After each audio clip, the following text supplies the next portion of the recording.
भी बना लेते हैं, लेकिन चुनाव जीतने के बाद ये माननीय विधायक, माननीय मंत्री जी दूर दूर तक आपके घर नहीं आते, लेकिन चुनाव आते ही इनके वादे और दावे फिर से जिंदा हो जाते हैं। लेकिन आज समाचार प्लस पर आपकी अपनी आवाज बनकर इन नेताओं से आपके किए हुए वादों का हम हिसाब किताब जानने की कोशिश करेंगे, और जो नए वादे आपसे किए हैं उन्हें भी परखने की कोशिश करेंगे। लेकिन सबसे बड़ा सवाल, नेताजी, जनता है, सब जानती है।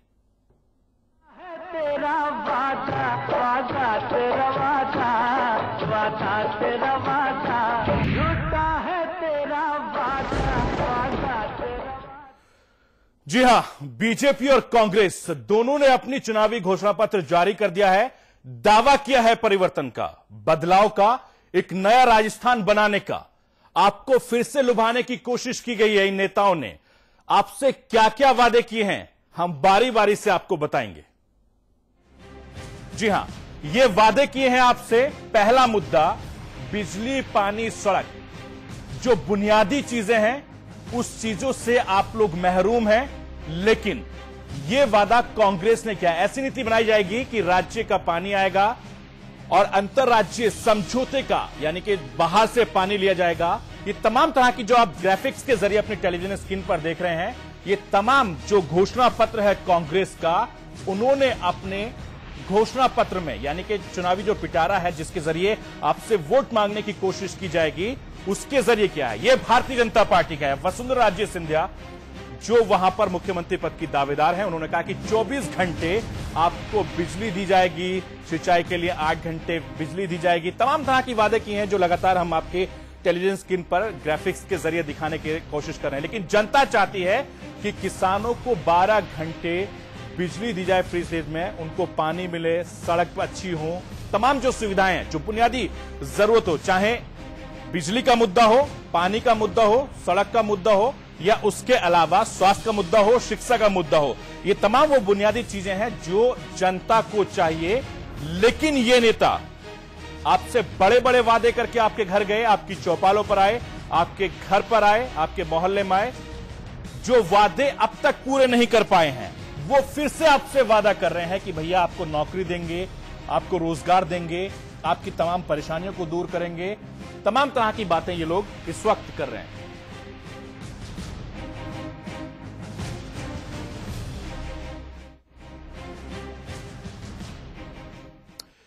जी हां, इस बड़े मुद्दे पर हम ये जानने की कोशिश करेंगे कि जो इन तमाम नेताओं ने जो आपसे वादे किए हैं वो पूरे। दरअसल मेरे पास ये कांग्रेस का चुनावी घोषणा पत्र है और ये बीजेपी का है। आज हम इन दोनों पर मुद्दों पर बहस करेंगे। मेरे साथ बहुत ही खास मेहमान इस शो में मेरे साथ जुड़ गए हैं। मेरे साथ डॉक्टर गिरिराज गर्ग जो नेता हैं कांग्रेस के, वो भी मेरे साथ जुड़ गए हैं। मेरे साथ सुमन शर्मा जी हैं जो बीजेपी के नेता हैं, वो मेरे साथ हैं। विजय गोयल साहब हैं जो सामाजिक कार्यकर्ता हैं। मेरे साथ अमिताभ अग्निहोत्री हमारे मैनेजिंग एडिटर मेरे साथ इस वक्त जुड़े हैं। सबसे पहले अमिताभ जी, मैं आपके पास आना चाहूंगा। आपने सालों से देख रहे हैं चुनावी घोषणा पत्र को, और इतने इतने बड़े वादे जो तमाम नेता करते हैं, वादे करते हैं, दावे करते हैं, लेकिन हकीकत कुछ और है। क्या कहेंगे? सबसे पहली प्रतिक्रिया आपकी। देखिए, हर बार ये रस्म अदायगी होती है। घोषणा पत्र भी सुंदरकांड के पाठ की तरह हो गया अब चुनाव के अवसर पर, कि भाई ठीक है, एक मंगलाचरण है, करना है, पत्र जारी कर दो। पार्टी में जो पढ़े लिखे लोग होते हैं, जिनके जिम्मे और कोई काम पार्टी नहीं सौंपती, उनको घोषणा पत्र बनाने का काम दे दिया जाता है। क्योंकि पढ़े लिखे लोगों का फिर राजनीति में और ज्यादा काम तो लोग रहने नहीं देते, तो उनको कह दिया जाता है कि आप घोषणा पत्र समिति के मेंबर हो जाइए और इसमें दुनिया भर की अच्छी अच्छी बातें ढूंढ कर लाइए और वो इसमें डाल दीजिए। भले ही वो बराक ओबामा के भाषण के अंश हो, वो भी इसमें डाल दीजिए, कोई दिक्कत नहीं, लेकिन सुंदर बनाइए, प्रभावशाली बनाइए। अच्छी बात है।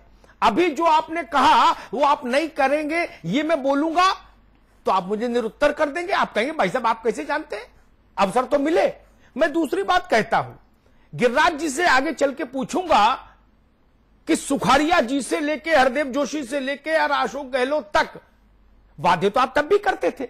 अगर आपने एक बार भी वादे पर अमल किया होता तो इन वादों की तो जरूरत ही नहीं पड़ती आज, कि पानी मिले और बिजली मिले और सड़क मिले, ये तो तभी पूरे हो गए होते। और सुमन जी से पूछूंगा जी कि अगर आपने जो आज इतनी राजस्थान को बिल्कुल स्वप्नों का शहर बनाने की बात, कल्पना परिकल्पना आज वसुंधरा जी ने दिखाई है कि 15 लाख इसको नौकरी, 15 लाख लोगों को नौकरी भी दे देंगे, 24 घंटे बिजली भी आएगी, सड़क भी दुरुस्त हो जाएगी, और जब टोटी खोलोगे तो पानी पानी मिलेगा। मरुभूमि में वसुंधरा जी चमत्कार कर सकती होंगी, हो सकता है, मैं उसमें विवाद में नहीं पड़ूंगा उनकी क्षमताओं पर, लेकिन ये तो अदब से पूछूंगा कि आदरणीय भैरव सिंह जी यहां शासन कर गए, तब ये स्वप्नों का राज्य क्यों नहीं बना? वसुंधरा जी यहां शासन कर गई, भैरव सिंह जी से ज्यादा बहुमत लेके आई थी, तब ये स्वप्नों का शहर क्यों नहीं बना? ये सवाल तो पूछूंगा ना। अभी क्या किया? आज तो बच्चा हुआ है, अब इसके भविष्य पर आज कैसे मैं फतवा जारी कर दूं? लेकिन जो पुराने बच्चे हैं उनका तो मुझे हाल पता है ना जी, कि वो कौन कौन किस किस क्लास में फेल हुआ। तो ये आज मूल प्रश्न बहस का ये है कि आज इतने वर्षों बाद भी आजादी के सुखाड़िया जी से लेके गहलोत जी तक की यात्रा हो गई, इस यात्रा के बाद भी बेसिक सुविधाओं के वादे हो रहे हैं, यानी बेसिक सुविधाएं भी राज्य को अभी नहीं मुहैया हो पाई। 60-65 वर्ष का कारवां हो गया हिंदुस्तान की आजादी का, यह बड़ा सवाल है। जी, डॉक्टर गिरिराज गर्ग साहब, सबसे पहले मैं आप ही के पास आना चाहूंगा क्योंकि आपकी सरकार है, गहलोत साहब मुख्यमंत्री हैं, और साइड में जरा एक तस्वीर भी देख लीजिए कि जिस मूलभूत सुविधा की बात करें, जो ज्यादा अधिकार है जिसके जरिए आप लोगों से वोट मांगने जा रहे हैं, गड्ढे इतने ज्यादा है सड़कों में कि पता ही नहीं चल रहा कि सड़कों में गड्ढे या गड्ढों में सड़कें हैं। क्या बुनियादी सुविधा आप देंगे जनता को, गिरिराज जी? नहीं, बुनियादी सुविधा देने का जहां तक सवाल है जी, जब देश आजाद हुआ उसके बाद जो प्रजातांत्रिक व्यवस्था लागू हुई, उसके बाद धीरे धीरे विकसित होते हुए राजस्थान के अंदर ये सब सुविधाएं जनता को दी गई है। और पिछले 5 साल में, जैसा कि अग्निहोत्री जी ने कहा कि घोषणा पत्र तो एक सुंदरकांड के पाठ की तरह होता है, लेकिन घोषणा पत्र प्रजातंत्र में राजनीतिक पार्टियों के लिए उतना ही महत्वपूर्ण है जितना किसी धार्मिक कार्य में सुंदरकांड या गणेश जी का पूजन होता है। जब तक जनता को हम हमारा विजन नहीं बताएंगे, हमारी नीति और नीतियां नहीं बनाएंगे, तब तक जनता को क्या मालूम पड़ेगा कि हम आगे क्या करना चाहते हैं। और जहां तक अग्निहोत्री जी ने जो, एक मिनट अग्निहोत्री जी, जहां तक आपने इन घोषणा पत्रों का प्रश्नवाचक चिन्ह लगाया, पिछली बार कांग्रेस ने 2008 में जो घोषणा पत्र बनाया था, उस घोषणा पत्र में जो बातें जनता के हित के लिए कही थी, उन बातों को अक्षर टू अक्षर पालना 5 साल में सरकार ने करने का प्रयास किया है, और सरकार ने 98% वो वादे पूरे किए हैं। तो इसलिए खाली घोषणा पत्र दिखावा नहीं है, दूसरी पार्टियों के लिए घोषणा पत्र दिखावा हो सकता है, सुंदरकांड का पाठ हो सकता है, लेकिन कांग्रेस की कथनी और करनी में अंतर नहीं होता है। इसलिए अशोक गहलोत ने जो घोषणाएं की थी, जो वादे किए थे, उन वादों को पूरा करने का भरसक प्रयास किया है और कोशिश की है कि जनता के विश्वास पे हम खरे उतरें। और गुरुराज जी एक सेकंड की टिप्पणी करूंगा। पंडित जी ने कहा, नेहरू जी ने प्रधानमंत्री बनने के बाद, कि इस देश में भ्रष्टाचारियों को लैंप पोस्ट पे लटका के फांसी दे देनी चाहिए। तिहाड़ में नहीं, सड़क पर जो लैंप पोस्ट लगे अंग्रेजों में लगा के गए थे, उन पे लटका के फांसी दे दो। मनमोहन सिंह जी ने भी अभी 15 अगस्त को लाल किले पर वही बात कही कि भ्रष्टाचारों से सख्ती से निपटना है। उसके बाद भी कलमाडी राजा होते रहे। मैंने पहले प्रधानमंत्री से और आज के प्रधानमंत्री तक के वक्तव्य बता दिए। वादे मुझे पता ना कितने उन पर यकीन होता है और कितना उन पर काम होता है। इंदिरा जी ने 71 में कहा था गरीबी हटाओ, मुझे याद है इंदिरा जी का भाषण, उन्होंने कहा था ये कहते हैं इंदिरा हटाओ, मैं कोट कर रहा हूं सिंगल इन्वर्टेड में इंदिरा जी को। इंदिरा जी ने कहा ये कहिए, मतलब दूसरे लोग, लोकदल जनसंघ और दूसरी पार्टी के लोग, उन्होंने कहा ये कहते हैं इंदिरा हटाओ, मैं कहती हूं गरीबी हटाओ, आप फैसला करो। देश ने फैसला किया कि इंदिरा गांधी को जिताओ। गरीबी हट गई थी क्या? वादे हैं, हमने देखे हैं वादे, वादों की तासीर पता है गिरिराज भाई। नहीं, लेकिन अग्निहोत्री जी, देश की आजादी के बाद जिस तरह से देश में विकास हुआ है, उसको आप नकार सकते हैं क्या? जहां देश में सुई नहीं बनती थी, आज देश जिस हालात में खड़ा हुआ है, क्या आजादी के बाद देश का विकास नहीं हुआ? मैं इसका भी उत्तर दे दूं, आपको गिरिराज जी, ताकि ये बात हमेशा ज़हन में रहे, हमेशा ज़हन में। दुनिया के जो मुल्क हमारे साथ आजाद हुए, उनकी तरक्की की रफ्तार और हमारी तरक्की की रफ्तार कभी फुर्सत पर गूगल से ढूंढकर देखिएगा, तुलना करके तो शर्म आएगी। बहुत अद्भुत तरक्की नहीं कर ली?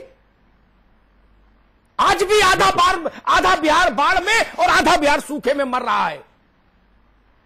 आज भी चले जाइए पूर्वी उत्तर प्रदेश से लगा के और बिहार के नेपाल बॉर्डर तक 75,000 बच्चे जापानी बुखार से मर गए। आज की तारीख में 75,000 बच्चे, आप उनको दवा नहीं दे पाए 65 वर्षों में।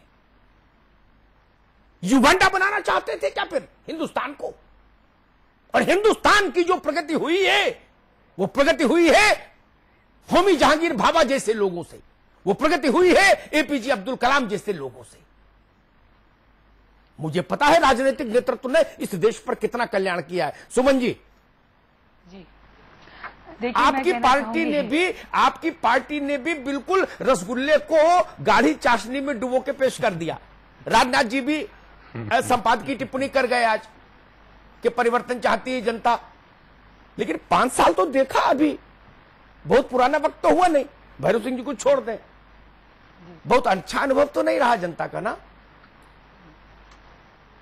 सुमन जी, देखिए अमिताभ जी, मैं एक बात करना चाहूंगी। मैं कांग्रेसियों की तरह बड़ी बड़ी बातें नहीं करूंगी, लेकिन जो आज हमारा संकल्प पत्र है, जिसको घोषणा पत्र भी कहते हैं, जारी करते हुए हमें इसलिए मन में विश्वास है कि पिछला यदि 5 साल का, मैं फिर आजादी तक नहीं जाऊंगी, अभी पिछले 5 साल का ही रिकॉर्ड देना चाहूंगी कि हमने जो अपने घोषणा पत्र 2003 में जारी किए थे, उसमें मैक्सिमम घोषणा पत्र जारी हुई।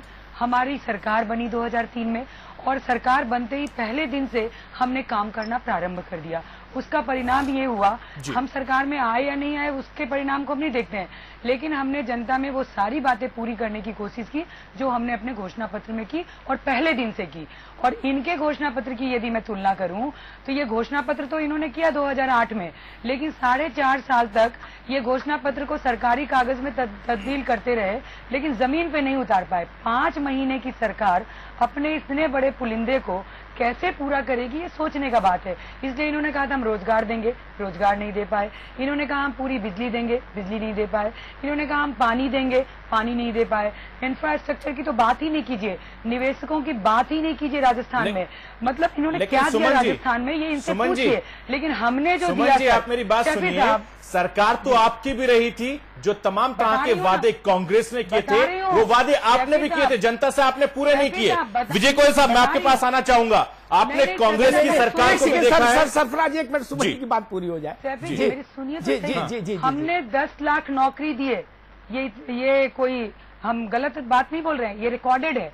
सरकार अगर बैठे हैं कांग्रेस के नुमाइंदे, 10 लाख तो सरकार में कर्मचारी नहीं है, 10 लाख नौकरी दे कहां से देंगे? इसको झूठ नहीं कहेंगे तो और क्या कहेंगे? ये सफेद झूठ है। उसके बाद सुनिए, हमने विधवाओं को नौकरी दी, महिलाओं को नौकरी दी। हम एट्रोसिटीज विमेन में बहुत नीचे आ गए थे, ये पहले नंबर पे आ गए। हम बीसलपुर का पानी राजस्थान में लाए और मतलब जयपुर में पहुंचाया। 52 साल से रुकी हुई योजना को लेके आए, और ये 5 साल में उस बीसलपुर को चंबल से नहीं जोड़ पाए। हमने मतलब बिजली, आप गांव में जाइए, आप गए भी होंगे, गांव में बिजली कितने घंटे दी थी, आज गांव की जनता बोलती है। हम केवल थोथी घोषणाएं नहीं कर रहे हैं, ठीक है, हमने पानी की समुचित व्यवस्था की, हमने आपका पक्ष समझ आया, इसलिए बोल रहे हैं। आपका पक्ष समझ आया सुमन जी। आपका विजय जी, मैं एक टिप्पणी करूंगा, फिर आप उत्तर दीजिए जो सरफराज जी ने पूछा। मैं धोती, टीवी, मंगलसूत्र, नगद पैसा, साइकिल और स्कूटी और लैपटॉप और टैबलेट, इनको जन कल्याण नहीं मानता। इसके बाद बात करें पार्टियां तो मैं बहस करूंगा। मैं इनको जन कल्याण कभी नहीं मानता। ये अफीम है जो आप खिलाना चाह रहे हैं लोगों को। बिल्कुल सही। आप मछली मत खिलाइए, मछली पकड़ना सिखाइए। मछली खिला के आप आदमी को सुस्त करना, बैसाखी देना चाहते हैं। आप 4.5 साल तक तो खेलते हैं कैरम, और 6 महीने जब बचते हैं तो कहते चलो जी धोती बांटो, स्कूटी बांटो, साइकिल बांटो, लैपटॉप बांटो, और कुछ नहीं हो तो दीपेंद्र सिंह की तरह सभा में नगद ही बांट दो पैसा। बोलो चलो जी लाइन लगाओ, 1000 रुपए सब ले जाओ, चुनाव आ रहा है, कोई चिंता की बात नहीं। ये जन कल्याण नहीं है। जन कल्याण है स्कूल में मास्टर हो, अस्पताल में डॉक्टर हो, सड़क हो, पानी हो, बिजली हो, रात में 1 बजे भी महिला सुरक्षित जा पाए, ये जन कल्याण है। गोयल साहब, पार्टियां क्या कर रही हैं? जनता की आवाज तो सुनाई नहीं दे रही किसी को।